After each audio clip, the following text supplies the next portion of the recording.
ఆత్మీయులైన ప్రేక్షకులకు నమస్కారం. ఈ కార్యక్రమంలో మనం తెలుసుకోబోయేది చాలా ముఖ్యమైన సమస్య, స్లిప్ డిస్క్. దీనికి సంబంధించిన సమగ్ర వివరాలు, గృహ చికిత్సలు, ఆయుర్వేద చికిత్సా వ్యూహం, అలాగే ఆయుర్వేద ఔషధాలు, ఈ మొత్తం సమాచారాన్ని తెలుసుకోబోతున్నాం. అయితే స్లిప్ డిస్క్ అనడంతోనే ముందుగా అడిగేది ఎవరైనా స్లిప్ డిస్క్కి ఆపరేషన్ తప్పదా అని. స్లిప్ డిస్క్తో బాధపడే వాళ్ళలో 100కి 100% మందికి ఈ ప్రశ్న ఉదయిస్తూ ఉంటుంది. ఆపరేషన్ చేయించుకోవాలా వద్దా? చేయించుకుంటే ఈ స్లిప్ డిస్క్ సమస్య పూర్తిగా తగ్గుతుంది అన్న గ్యారంటీ ఉందా? తగ్గిన తర్వాత మళ్ళీ అదే స్లిప్ మరొక డిస్క్కి రాదు అన్న నమ్మకం ఉందా? ఆపరేషన్ తర్వాత మళ్ళీ ఇంకొక డిస్క్ స్లిప్ అయితే మళ్ళీ దానికి కూడా ఆపరేషన్ తప్పనిసరా? ఒకవేళ ఆపరేషన్ చేయించుకోకపోతే ఈ సమస్య ఎంతవరకు వెళ్తుంది, ఎంత తీవ్రంగా ఉంటుంది, భవిష్యత్తులో దీంతో ఎంత నష్టం సంభవిస్తుంది? ఇలాంటి ప్రశ్నలన్నీ కూడా యక్ష ప్రశ్నల్లాగా స్లిప్ డిస్క్ బాధితులకి ఉదయిస్తూ ఉంటాయి, తలనొప్పి తెప్పిస్తూ ఉంటాయి. అంతేకాదు నిద్ర పట్టని రాత్రుల్ని మిగులుస్తూ ఉంటాయి. అసలే ఒక పక్కన ఈ స్లిప్ డిస్క్తో బాధపడుతూ ఉంటే మళ్ళీ ఈ ఆపరేషన్ టెన్షన్ మరొక పక్కన. దీంతో ఈ స్లిప్ డిస్క్ సమస్య ఇంకా తీవ్రతరం అయి వికటాటహాసం చేస్తుంది. ఇంతకీ ఈ టెన్షన్స్కి అన్నిటికీ మూలమైనటువంటి ఈ స్లిప్ డిస్క్ అంటే ఏమిటి?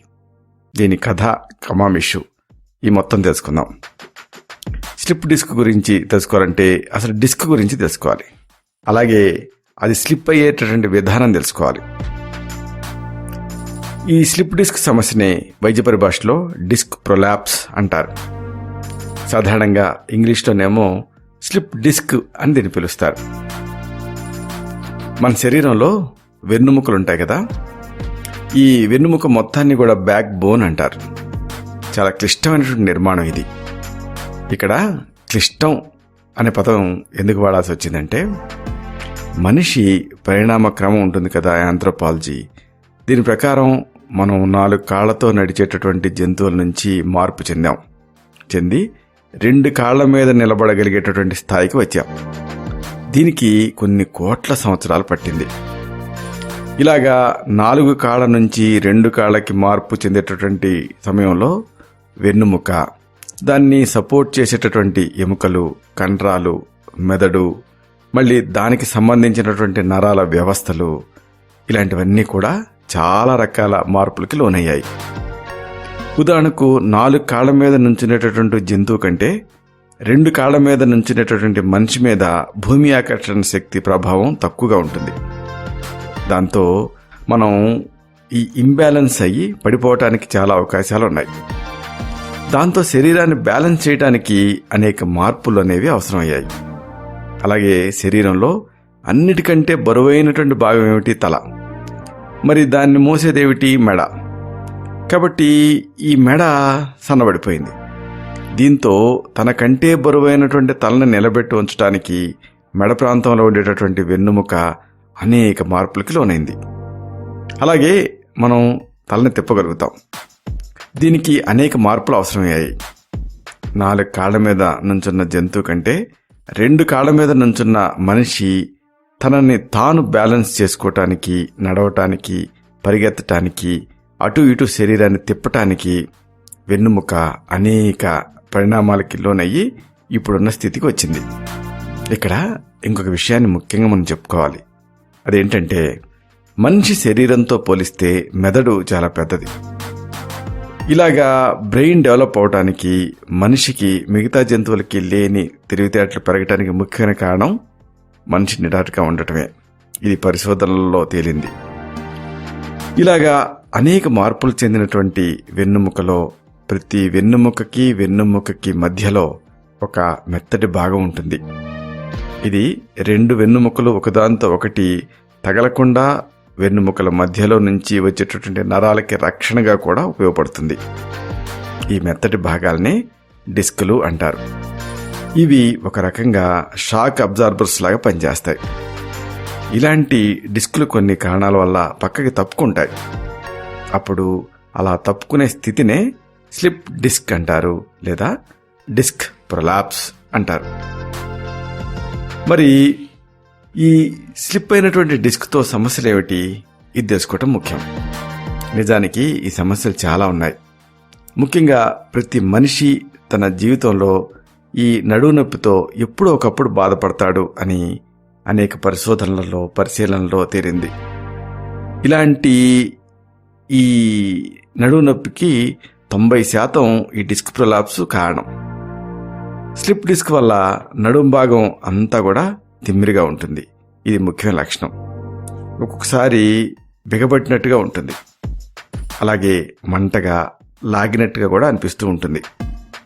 ఒక్కొక్కసారి ఈ లక్షణాలు తీవ్రంగా ఉండి అసలు ఇక నడుముని కదపటానికి కూడా వీలు పడని స్థితి వచ్చేస్తుంది. ఈ స్లిప్ డిస్క్ వల్ల ఒక్కొక్కసారి కాళ్ళ లోపలికి కానీ లేకపోతే 2 కాళ్ళ లోపలికి కానీ నొప్పి కింద వరకు వ్యాపిస్తుంది, బొట్టనవేళ్ళ వరకు. ఇలా వ్యాపించడాన్ని సయాటికా అంటారు. ఆయుర్వేదంలో గృధ్రసీవాతం అని పేరు. ఈ స్లిప్ డిస్క్ తీవ్రతను బట్టి భవిష్యత్తులో పక్షవాతం లాంటి సమస్యలు వచ్చేటువంటి అవకాశం ఉంటుంది. పక్షవాతం ఏమో నిజానికి మెదడుకి సంబంధించింది, కానీ ఇది స్థానిక కారణాలతో వస్తుంది. కాకపోతే ప్యారలైజ్ అయ్యేటటువంటి అవకాశం ఉంది. సరే, మరి అసలైన విషయం, ఈ డిస్క్ ఎందుకు స్లిప్ అవుతుంది, ఇది తెలుసుకోవటం ముఖ్యం. సంక్షేపతః క్రియాయోగో నిదానస్య చ వర్జనం ఉంటుంది ఆయుర్వేదం. అంటే కారణాలు కనుక్కొని సరిదిద్దుకోవటం. కాబట్టి ఈ కారణాలు తెలిసే అనుకోండి, స్లిప్ డిస్క్ సమస్యని నివారించుకోవచ్చు. ఈ స్లిప్ డిస్క్ అవటానికి 4 ముఖ్య కారణాలు ఉంటాయి. మొదటి కారణం ఏంటంటే శరీరానికి తగిన వ్యాయామం లేకపోవటం. ఇక రెండో కారణం కొన్ని శారీరక భాగాల మీద అనవసరంగా ఎక్కువ ఒత్తిడి పడటం. ఇక మూడో కారణం మన శరీరాన్ని సరైన భంగిమలో ఉంచకపోవటం. ఇక 4వది తీవ్రమైనటువంటి మానసిక ఒత్తిడి. ఈ 4 కారణాలతో, ఈ 4 ప్రధానమైన కారణాలు, వీటి వల్ల ఈ స్లిప్ డిస్క్ అనే సమస్య వస్తుంది. వీటిని కొద్దిగా వివరంగా తెలుసుకుందాం. శరీరానికి వ్యాయామం అనేది లేకపోవటం మొదటి కారణం అనుకున్నాం కదా. చాలామంది వ్యాయామాన్ని చిన్నచూపు చూస్తారు. దానికి కారణం వాళ్ళ శరీరం పైన, వ్యాయామం పైన సరైనటువంటి అవగాహన లేకపోవటమే.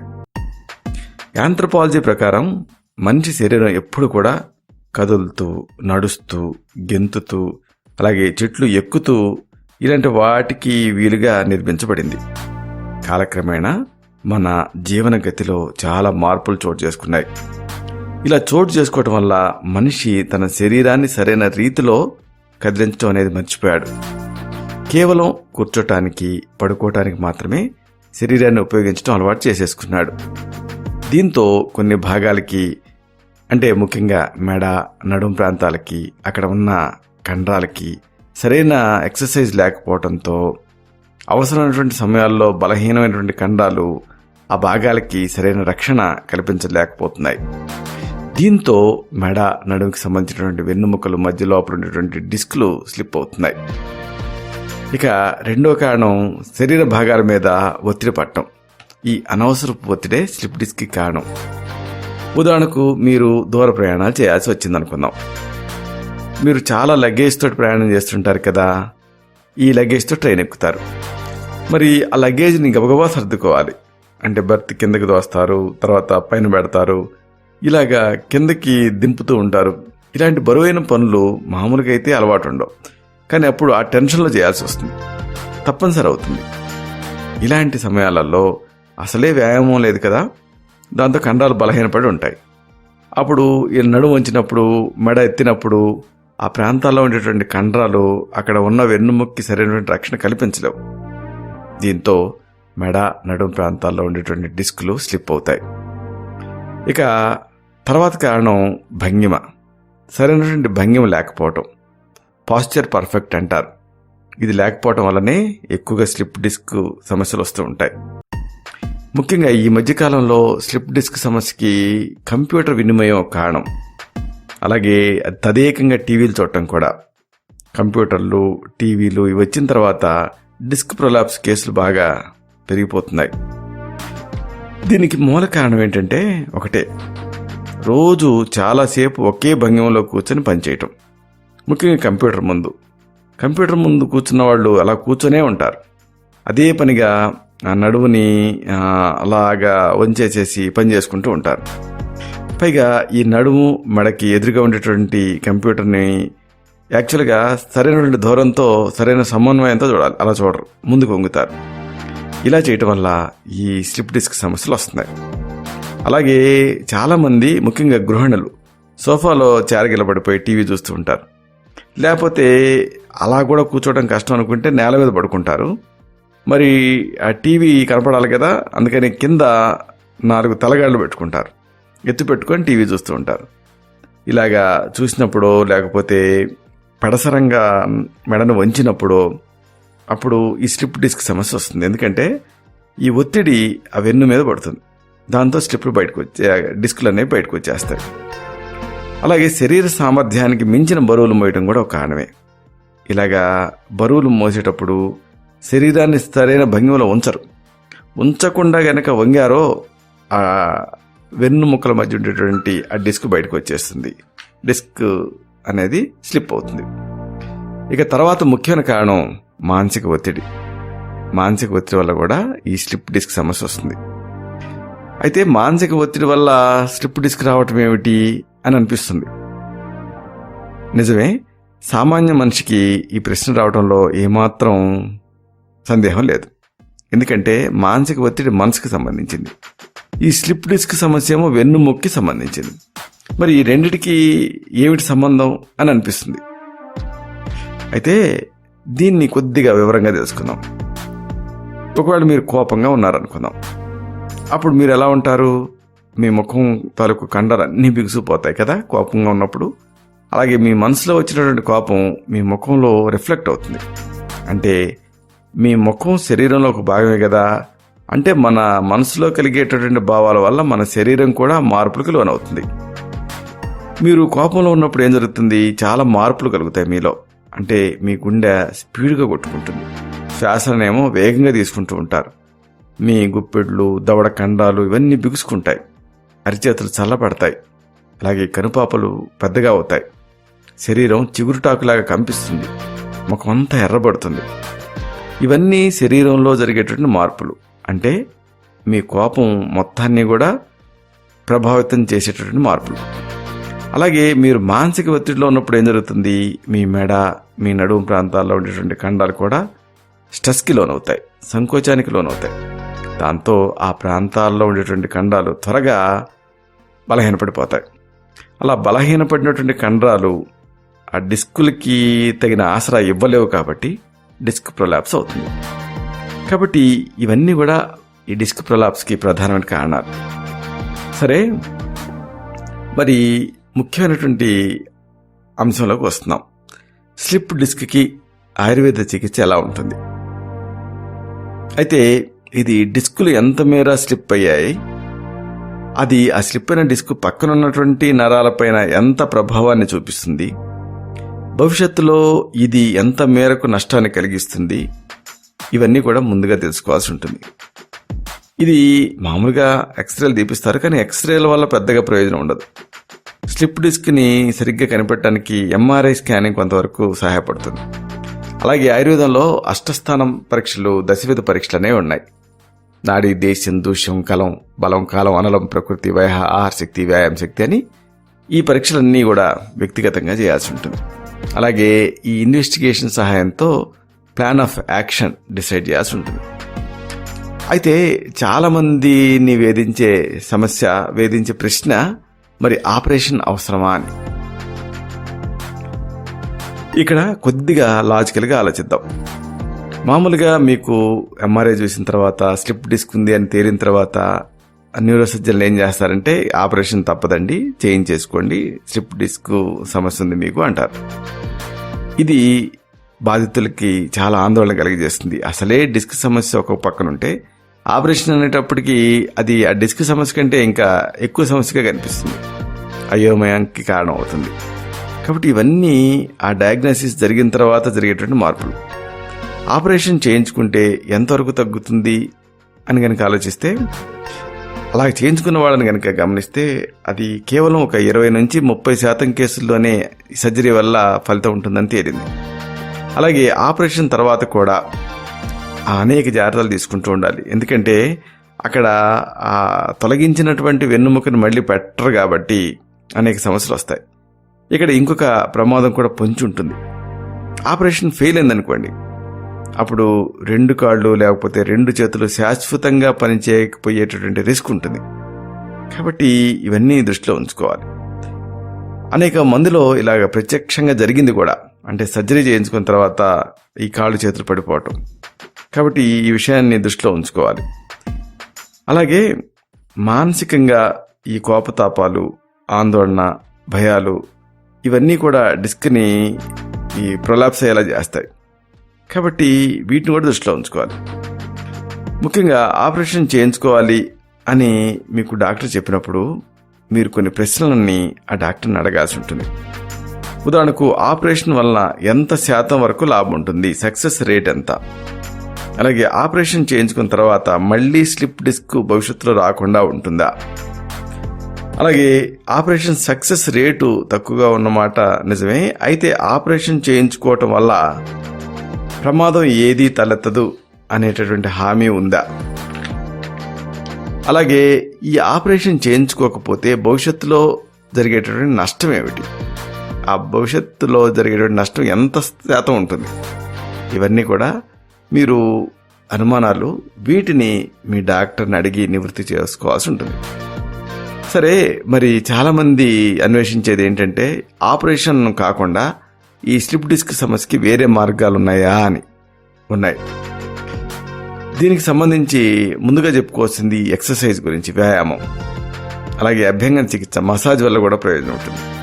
రిలాక్సేషను, సరైన భంగిమలో తర్ఫీదు పొందటం, అంటే ఎలా వంగాలి, ఎలా నిలబడాలి, ఇవన్నీ కూడా కూర్చోవటం, పనిచేయటం, ఇవన్నీ కూడా తెలుసుకోవాలి. అలాగే ఆయుర్వేద ఔషధాలు, ఇంకా పంచకర్మ చికిత్సలు, ఇవన్నీ కూడా మంచి ఫలితాన్ని చూపిస్తాయి. ఈ సందర్భంగా స్లిప్ డిస్క్కి ఆయుర్వేద పంచకర్మ చికిత్స ఎలా ఉంటుంది అనేది కొద్దిగా తెలుసుకుందాం. మీరు మీ స్లిప్ డిస్క్కి ఆపరేషన్ చేయించుకోకూడదు అని నిర్ణయించుకుంటే అప్పుడు మొట్టమొదట మీకు తట్టాల్సింది ఆయుర్వేద పంచకర్మ చికిత్సల గురించి. ఎందుకంటే ఇవి స్లిప్ డిస్క్ సమస్యలో అమోఘంగా పనిచేస్తాయి. ఒక రకంగా మీకు అపరిష్కృతంగా ఉన్నటువంటి ఈ సమస్యని, దీనికి పరిష్కారం ఎక్కడ దొరుకుతుంది? ఎందుకంటే ఆపరేషన్ వల్ల వచ్చేటటువంటి ప్రమాదాలు పంచకర్మలో ఉండవు. అలాగే పంచకర్మ ఆపరేషన్ అంత ఖర్చుతో కూడుకుంది కాదు.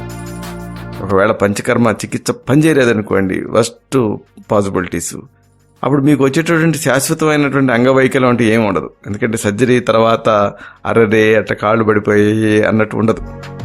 పంచకర్మ వలన ఈ ఆపరేషన్ వల్ల వచ్చేటటువంటి 30 నుంచి 40% లాభం కంటే ఎక్కువగా ఉంటుంది పంచకర్మలో. కాబట్టి ఏ రకంగా చూసినా కానీ సర్జరీ కంటే పంచకర్మే బెస్ట్. పంచకర్మలో ఏం చేస్తామంటే, ఒకటి కటివస్తి, అంటే నడుము ప్రాంతంలో మినప్పిండితో ఒక గోడలాగా వలయాకారంలో కట్టి దాంట్లో ఔషధ సిద్ధ తైలాన్ని ఉంచడం.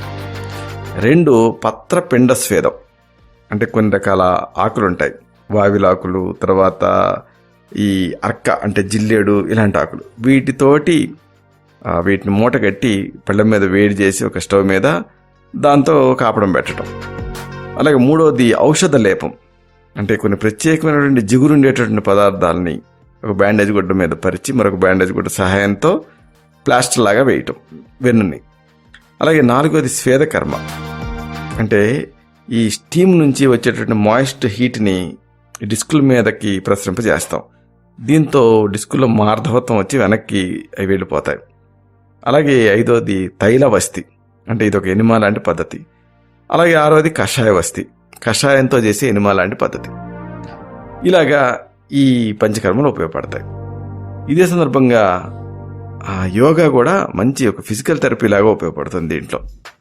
ముఖ్యంగా శవాసనం, అలాగే మకరాసనం, ఇంకా మత్స్య క్రీడాసనం, అలాగే శలభాసనం, ఇంకా ఇలాంటివి, అలాగే ప్రసవానంతరం ఈ ధనురాసనం, అలాగే సర్పాసనం, అలాగే జఠర పరివృత్తాసనం ఇలాంటివి కూడా ఉపయోగపడతాయి. అయితే వీటిని సరైనటువంటి రీతిలో నేర్చుకుని మాత్రమే చేయాల్సి ఉంటుంది. లేకపోతే యోగాసనాల వల్ల మీకు మంచి జరగాల్సింది పోయి చెడు జరిగేటటువంటి రిస్క్ ఉంటుంది. అసలు చాలామంది యోగాకి వెళ్ళామండి, ఆ తర్వాత డిస్క్ సమస్య వచ్చిందండి అని చెబుతుంటారు కొంతమంది పేషెంట్లు. కాబట్టి సరైన రీతిలో వీటిని నేర్చుకొని అప్పుడు సాధన చేయాల్సి ఉంటుంది. ఇక ఇదే సందర్భంగా ఈ స్లిప్ డిస్క్ సమస్యకి చక్కటి ఆయుర్వేద గృహ చికిత్సలు ఉన్నాయి, మూలికా యోగాలు ఉన్నాయి. వీటిని వరుసగా తెలుసుకుందాం. మొదటి చికిత్స, శొంఠి 1/2 గ్రాము తీసుకోండి. శొంఠి అంటే మీకు తెలుసు కదా, అల్లాన్ని ఎండబెట్టి తయారు చేస్తారు, పచారీ కొట్లో దొరుకుతుంది. దీన్ని ఒక 1/2 గ్రాము తీసుకోండి. అలాగే అశ్వగంధ పొడిని 1 గ్రాము తీసుకోండి. అలాగే గుగ్గులు, దీన్ని ఒక 1/2 గ్రాము కలపండి. ఇప్పుడు దీన్ని ఉదయం సాయంత్రం ఇదొక డోస్ లాగా వాడుతూ ఉండండి. ఇలాంటిది మరొక గృహ చికిత్స, శొంఠి ఉంటుంది కదా, ఈ శొంఠి కొమ్ముని నీళ్ళకి వేసి మరిగించి కషాయం తయారు చేయండి. ఈ కషాయానికి 2 చెంచాల ఆముదం వేసుకొని రాత్రి పడుకునే ముందు తాగుతూ ఉంటే నడుము నొప్పి తగ్గుతుంది. ఇలాంటిదే మరొక మంచి గృహ చికిత్స, వెల్లుల్లి 1 గ్రాము, అలాగే ఆముదం, ముఖ్యంగా ఆముదం వేరుతో తయారు చేసినటువంటి కషాయం 30 మిల్లీలీటర్ 2 కలపాలి. అంటే ఆముదం వేరుతో తయారు చేసుకున్నటువంటి టీ లాంటి కషాయం ఒక 30 మిల్లీలీటర్ తీసుకొని దానికి వెల్లుల్లిని 1 గ్రాము, వెల్లుల్లి పేస్ట్ని 1 గ్రాము కలపండి, తాగేయండి. దీంతో నడుము నొప్పి తగ్గుతుంది. లేకపోతే మరొక మంచి గృహ చికిత్స, శొంఠి 1 గ్రాము, గుగ్గులు 1 గ్రాము, ఇలా 2 కలిపి తీసుకోవాలి. ఇలా ఉదయం, మధ్యాహ్నం, రాత్రి 3 పూట్ల వాడాలి. ఒకవేళ సమస్య మరీ తీవ్రంగా ఉంటే దశమూలాలు అని దొరుకుతాయి. ఈ దశమూలాలను తెచ్చి 1 టేబుల్ స్పూన్ అంతా నీళ్ళకి వేసి మరిగించి కషాయం తయారు చేసి 20 మిల్లీలీటర్ల కషాయం తీసుకొని దీనికి ఒక 10 మిల్లీలీటర్లు అంటే 2 టీ స్పూన్ల ఆముదం కలిపి రోజు ఉదయం, మధ్యాహ్నం, రాత్రి 3 సార్లు కూడా దీన్ని తీసుకుంటూ ఉంటే నడుము నొప్పి తగ్గుతుంది. ఇక ఒక్కొక్కసారి ఈ నడుము నొప్పి బాగా ఉన్నప్పుడు పైకి జస్ట్ అప్లికేషన్ కోసం మహానారాయణ తైలం, సప్తగుణ తైలం, లేకపోతే మహావిషగర్భ తైలం ఇలాంటివి ప్రయోగిస్తే రిలాక్సేషన్ వస్తుంది నడుము కండాల్లో. దీన్ని ఒక 10 నుంచి 20 నిమిషాల పాటు ప్రయోగించాల్సి ఉంటుంది. అయితే మర్దన మాత్రం చేయకూడదు. ఆ తర్వాత వేడి నీళ్ళతోటి ఈ తలార స్నానం చేసి ఆ తర్వాత వేడి చేసినటువంటి ఇసుకతోటి కాపడం పెట్టుకోవాలి. లేకపోతే వావిలాకులు, యూకలిప్టస్ ఆకులు, ఆముదం ఆకులు ఈ 3టిని కలగలిపి ఒక మూటలో గట్టి పెనం మీద వేడి చేసి కాపడం పెట్టుకుంటే కూడా మంచి ఫలితాన్ని చూపిస్తుంది. ఒకవేళ మలబద్ధకం ఉంటే అప్పుడు త్రిఫల చూర్ణం, స్వాదిష్ట విరేచన చూర్ణం ఇలాంటి వాటిని ప్రిస్క్రైబ్ చేయాల్సి ఉంటుంది. ఇక ఒకవేళ దీనివల్ల అంటే స్లిప్ డిస్క్ వల్ల సయాటికా వచ్చే అవకాశం ఉంది. అలాంటప్పుడు వావిలి అంటే నిర్గుండి అంటాం, దీని ఆకుల్ని కొద్దిగా దంచి నీళ్ళకి వేసి మరిగించి కషాయం తయారు చేసి ఈ కషాయాన్ని 10 నుంచి 20 మిల్లీలీటర్ల మోతాదులో రోజుకి 3 సార్లు వాడాలి. దీంతో మంచి ఫలితం ఉంటుంది. అలాగే మరొక మంచి గృహ చికిత్స, దశమూలాలు, శొంఠి, తిప్పతీగ వీటిని సమాన భాగాలుగా తీసుకొని ఒక 10 మిల్లీలీటర్ల ఆముదాన్ని కలిపి తీసుకోవాలి. ఇలా 3 సార్లు తీసుకుంటే కూడా ఫలితం ఉంటుంది. ఇలాంటిదే మరొక మంచి మూలికా యోగం, పునర్నవ గలిజేరు అంటారు, అటుకు మామిడి, అలాగే గోక్షర పల్లేరు అంటారు, అలాగే వెల్లుల్లి, అలాగే ఆరగ్వద రేల అంటారు, అలాగే దేవదారు, ఇంకా ఆముదం వీటిని సమాన భాగాలుగా తీసుకొని నీళ్ళకు వేసి మరిగించి కషాయం తయారు చేసుకొని ఈ కషాయానికి 1 గ్రాము శొంఠి పొడిని కలిపి రోజుకి 3 సార్లు చొప్పున తీసుకుంటూ ఉంటే కూడా మంచి ఫలితం ఉంటుంది. అలాగే వెల్లుల్లిని మెత్తగా నూరి 1 గ్రాము వెల్లుల్లి పేస్ట్ని 100 మిల్లీలీటర్ల పాలకు కలిపి తీసుకోవాలి. రోజుకి 2 సార్లు తీసుకుంటే కూడా మంచి ఫలితం ఉంటుంది. ఇలాంటిదే మరొక మంచి గృహ చికిత్స, రాష్ట్ర దుంపరాష్ట్రం అంటారు, 1 గ్రాము, అలాగే శుద్ధ గుగ్గులు 1 గ్రాము. ఈ రెండింటిని కొద్దిగా నెయ్యి కలిపి మాత్రలు చేసుకొని ఉదయం, సాయంత్రం వాడుతూ ఉంటే కూడా మంచి ఫలితం ఉంటుంది. అలాగే ఆముదాన్ని పాలకు కలిపి రాత్రి పడుకునే ముందు తీసుకుంటే కూడా మంచి ఫలితం ఉంటుంది. ఇక అవసరమైన సందర్భాలలో ఈ గృహ చికిత్సల స్థాయిని మించి సమస్య ఉంటే అప్పుడు ఔషధాలు అవసరం అవుతాయి. ఉదాహరణకు త్రయోదశాంగులు ఇలాంటి ఈ ఔషధాన్ని, అలాగే అగ్నితుండి బట్టి దీన్ని 2 మాత్రల చొప్పున త్రికట్టు కషాయం అంటే సొంటి, పిప్పళ్ళు, మిరియాలు, వీటిని త్రికట్టు అంటారు. వీటిని వేసి తయారు చేసిన కషాయానికి కలిపి తీసుకుంటే కూడా అగ్నితుండి బట్టిని మంచి ఫలితం ఉంటుంది. అలాగే ఒకవేళ ఈ సమస్య తీవ్రంగా ఉండి సయాటికా కూడా అనుబంధంగా ఉంటే అప్పుడు ఇతర మందులు అవసరం అవుతాయి. త్రయోదశాంగ గుగ్గులు, యోగరాజ గుగ్గులు, ఇలాంటి గుగ్గులు కలపాలు వాడుతూ అవసరమైతే వాత గజాంకుశరస్సు, సమీర్ పన్నగరస్సు 2 కలిపి ఉదయం సాయంత్రం ప్రిస్క్రైబ్ చేయాల్సి ఉంటుంది. అలాగే మహానారాయణ తైలాన్ని ఎక్స్టర్నల్గా, సైంధవాది తైలం ఇలాంటి వాటిని కూడా ఎక్స్టర్నల్గా ప్రిస్క్రైబ్ చేయాల్సి ఉంటుంది. ఇలాగే ఈ అన్ని జాగ్రత్తలు తీసుకుంటే డెఫినెట్గా ఈ స్లిప్ డిస్క్ సమస్య నుంచి మీరు బయటపడగలుగుతారు. అయితే ఇక్కడ ఒక విషయం చెప్పుకున్నాం కదా, ఇవన్నీ కూడా ప్రథమ చికిత్సలు, గృహ చికిత్సలు. ఒకసారి ఈ స్లిప్ డిస్క్ సమస్య ఈ గృహ చికిత్సల స్థాయిని మించి ఉంటుంది, ఎందుకంటే మెకానికల్ ప్రాబ్లం.